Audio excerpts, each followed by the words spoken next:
Hey everyone, this is Dietitian Aparna and welcome to my channel Diet Done Right with Aparna. So those of you who know me, they know how much I emphasize on including those beans and lentils in a diet. So today we will be looking into the importance of having those beans, those lentils in the diet. Why do we need to have them? So to start with, these beans and lentils, they are high in protein.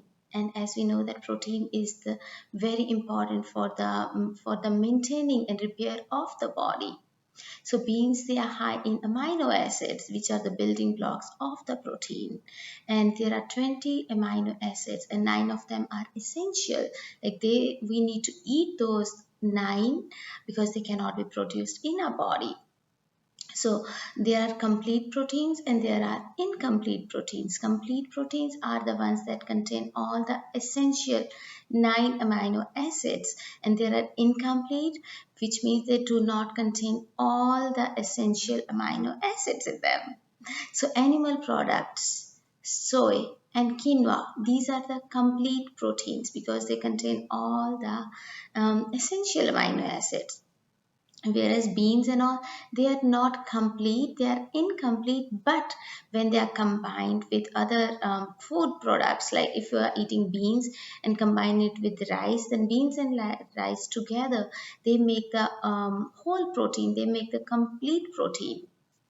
So when you're trying to meet your protein goals through vegetarian sources, then try to combine the beans and lentils with other products. You can combine it with nuts, you can combine it with seeds, you can combine with rice, and by this way you will be having those complete proteins in a diet. So just to give an idea, 1 cup of cooked black beans, it contains 14 grams of protein, which is more than 2 eggs. So if you are including those much of beans, it is equivalent to it is equivalent to eating 2 eggs. So that is one. So what is the number 2? Why do we need to have beans? They are high in folate. Beans contain folate, which is very essential for making the red blood cells, which is important for making the hemoglobin. And the deficiency of folate, it can cause anemia, especially deficiency of folate in pregnancy. It can cause neural tube defects in the kids. So the beans and lentils, they are high in folate, so they can help you in meeting those folate needs. Other thing, antioxidants. Who does not know about them? Beans, they are rich in polyphenols, which are a type of antioxidants. So the free radicals in our body, they can cause cell damage that can result in various diseases. And antioxidants help the body remove those free radicals. In this way, antioxidant-rich foods such as beans, they can help the body from the diseases. What else can beans and lentils do? They are heart healthy.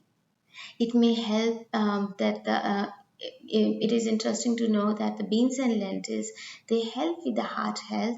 One reason is that the people who are trying to meet their protein needs through beans and lentils, their intake of the meats is less. So they are in their intake of the saturated fats that they're getting from the animal products, and the cholesterol that they're getting from the animal products is less. Beans, they also help to lower the cholesterol. So beans, because they are high in fiber, so they bind with the cholesterol and remove some cholesterol out of the system. And that is one of the reasons that they are also good for heart health. So if we are looking at half a cup of beans, they provide around roughly 10 to 15 grams of fiber, which is for a typical adult, we need 30 to 35 grams of fiber. And if you are getting 14 grams, 15 grams from that half a cup of cooked beans, then that's a good amount, right? What else can these beans and lentils do? They decrease the risk of cancer. Some studies have shown that beans, they act as antioxidants, like I told, and they also act as anti-inflammatory. And because they are anti-inflammatory, because they have anti-inflammatory effect, so these effects could reduce the risk of cancer. There are research papers that show that antioxidant properties of beans, they may help fight GI cancers like intestinal cancers. Beans, they could slow the growth of colorectal cancer, which is very common as we start getting older, and that is why we are screened more often as we start getting older for all these cancers. So beans and lentils, these can reduce the chances of having cancer in life. What else can these beans and lentils do? They help with the diabetes. They help with the glucose metabolism. So, like I told you before, like beans and lentils, they are high in fiber. So, anything that is high in fiber, that slows the digestion, that slows the absorption of the nutrients.